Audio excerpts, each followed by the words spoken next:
तो आज मैं बहुत इंटरेस्टिंग और नया टॉपिक है उसमें डिस्कस करने जा रहा हूँ और मेरा आज का टॉपिक है कि कौन सा मास्क सबसे अच्छा है।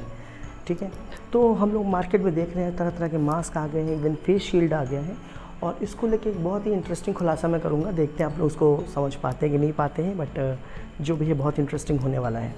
तो मैं आपको बता दूं कि आजकल जो मास्क तरह तक देख रहे हैं और हम मास्क क्यों पहने सबको पता है, क्योंकि कोविड चल रहा है, इंडिया टॉप पे चल रहा है, आज ही उसने ब्राज़ील को पीछे कर दिया है। तो मास्क हम लोग के लिए बहुत ज़रूरी है और मास्क का और फेस शील्ड का इन सब का यही काम है कि जितने भी ड्रॉपलेट्स हैं जिसमें वायरस हो सकता है ये उनको रोकता है, उनको पहुंच नहीं देता हमारे शरीर तक। लेकिन अब ये डिबेट चल रही है कि इनमें से सबसे सेफ कौन सा मास्क है। बहुत से लोग सोचते हैं कि N95 अच्छा है, कई लोग कहते हैं कि N95 सेफ़ नहीं है, कईयों का मानना है कि सबसे बढ़िया है फेस शील्ड लगा लो, है ना। लेकिन फेस शील्ड अगर आप लगाए तो बहुत ही अजीब सा फील होता है। हम लोग की लाइफ अब पहले जैसी नॉर्मल नहीं रह गई है और कहीं ना कहीं कोरोना ने हम लोग की ज़िंदगी पे नए तरीके और नए इन्वॉल्वमेंट को लाने पे मजबूर कर दिया है।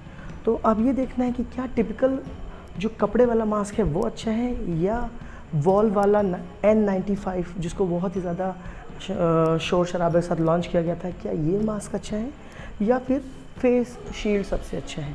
अब हम लोग इसको धीरे धीरे समझते हैं और मैं साइंटिफिकली इसको प्रूव करने की कोशिश करूँगा। तो मैं आपको बता दूं कि अभी हाल में ही अमेरिकन इंस्टीट्यूट ऑफ फिज़िक्स ने अपना जो जर्नल पब्लिश किया है जिसमें पेपर्स आते हैं जिसका नाम है फिज़िक्स ऑफ फ्लूइड, उसमें कुछ इंटरेस्टिंग और बहुत ही अहम बातों को बताया है। और उसमें जो बहुत ही बड़ी बात बताई गई है वो ये बताई गई है कि सबसे सेफ़ कौन सा मास्क है। ठीक, तो अब हम फेस शील्ड की बात से शुरू करते हैं। तो येस, एकदम सही बात है, फेस शील्ड काफ़ी सेफ्टी देता है और अच्छा काम करता है पार्टिकल्स को रोकने के लिए। लेकिन ये उन जगहों में फेल कर जाता है जहाँ पे बहुत ज़्यादा पार्टिकल्स हों, बहुत ज़्यादा हवा में हो, मतलब एरोसॉल्स में हो। जैसे उन ऑफिसेस में जहाँ पे बहुत भीड़ हो और वहाँ एसी हो, तो वहाँ पे ये पार्टिकल्स एरोसॉल के फॉर्म में हवा में रहते हैं। ऐसा कहा जाता था कि ये ज़मीन पे गिर जाते हैं, पहुँच जाते हैं, हवा में तैर नहीं पाते हैं। लेकिन बाद में WHO ने अपनी ही इस बात को रिजेक्ट करते हुए कहा कि नहीं, ये हवा में तैर सकते हैं और अगर हवा में पार्टिकल रह जाए तो उसको एरोसॉल्स बोलते हैं। तो ये शील्ड जो अगर आप लगाते हैं तो शील्ड में अब देखिएगा नीचे स्पेस होती है, तो ये उधर से आ सकता है या बैक साइड से आ सकता है। तो कुल मिला के शील्ड फ्रंट से आपको बचा सकता है लेकिन भीड़ भाड़ वाली जगहों पे नहीं बचा सकता है। तो अब बात कर लेते हैं जो सबसे पॉपुलर N95 या वॉल्ड वाले मास्क। इनको बहुत ही ज़्यादा इन पे बेट लगाया गया था, इनको कहा गया था कि सेफ़ हैं, सुरक्षित हैं और इनकी ये काफ़ी साइंटिफिकली प्रूवन इनके बारे में क्लेम किया जाता था। लेकिन जो बाद में हकीकत आई वो ये है कि ये मास्क वाकई अच्छा काम करते हैं, लेकिन अगर वॉल्व ठीक से फिट ना हो या वॉल्व की क्वालिटी अच्छी ना हो तो ये कोई सेफ्टी नहीं देते हैं, बल्कि इनका परफॉर्मेंस बहुत ही ज़्यादा ख़राब हो जाता है। और कई बार मैंने जैसा कहा ना कि वॉल्व अगर फॉल्टी हो तो आप ऑब्वियस सी बात है कि आपको सेफ्टी नहीं मिल सकती है। तो कोविड से आपका बचना लगभग नामुमकिन हो जाता है, यानी कि आपका मास्क पहनना और ना पहनना एक समान हो जाता है। और यहाँ तक कि WHO ने भी अब N95 मास्क को रिकमेंड करना बंद कर दिया है।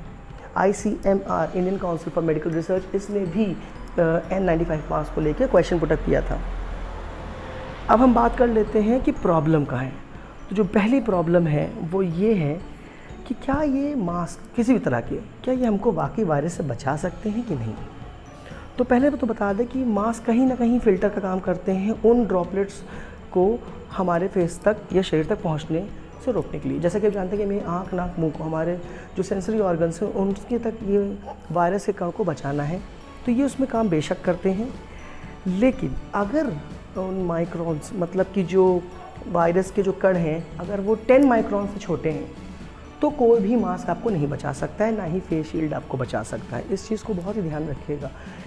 इसका मतलब ये है कि मास्क आपको एक लिमिटेड लेवल तक बचा सकते हैं, शील्ड भी आपको काफ़ी हद तक बचा सकता है। लेकिन अगर आप ये सोच लें कि 100% प्रूफ ये सोल्यूशन है इस प्रॉब्लम का, तो ये नहीं है। ठीक, अब ये फिगर से समझ सकते हैं कि ये रिसर्च पेपर में पाया गया है जो जर्नल में पब्लिश हुआ है, वो ये है कि क्लॉथ यानी कपड़े का मास्क ज़्यादा अच्छा होता है बजाय आपके जो N95 या वॉल बेस्ड मास्क है। तो अगर आप टिपिकल कपड़े का मास्क लगाते हैं जो आपके फेस को पूरी तरह से ढकता है, नाक से लेकर चिन तक को, और आप सोशल डिस्टेंसिंग के रूल को फॉलो करते हैं, तो बेशक आपको काफ़ी अच्छा ये रिज़ल्ट देगा। फाइनल वर्डिक्ट क्या, इसको भी देख लेते हैं। तो फाइनल वर्डिक्ट ये है कि हम सभी लोगों को कपड़े का मास्क लगाना चाहिए जो कम से कम 2 लेयर का हो और वो नाक से लेके चिन मतलब ठुडी तक आपको ढका हुआ हो। अगर और सेफ्टी चाहते हो तो आप एक फेस शील्ड भी लगा सकते हैं। तो इससे आप काफ़ी हद तक, अगर आप ऑफिस जा रहे हैं, पब्लिक कन्वेंस का इस्तेमाल कर रहे हैं या उन जगहों पे जा रहे हैं जहाँ पे आबादी आती है, जैसे आप बैंकर हैं या पुलिस ऑफिसर हैं या हॉस्पिटल में काम करते हैं या उन जगहों पे काम करते हैं जहाँ पे लोग का आना जाना है, तो वहाँ पे आप कपड़े वाला मास्क के साथ से फेस शील्ड लगा सकते हैं। तो आप काफ़ी हद तक अपने आप को बचा सकते हैं। लेकिन इसके अलावा आपको सैनिटाइज़र का इस्तेमाल करना है, हाथ धुलना है साबुन से, ताकि आप अपने आप को बचा सकें, अपने परिवार को बचा सकें। मैं उम्मीद करता हूँ कि आपको ये वीडियो पसंद आया होगा, और अगर पसंद आया तो प्लीज़ एडवाइस को फॉलो करें, लाइक करें और इस वीडियो को जितना हो सके शेयर करें। Thank you so much.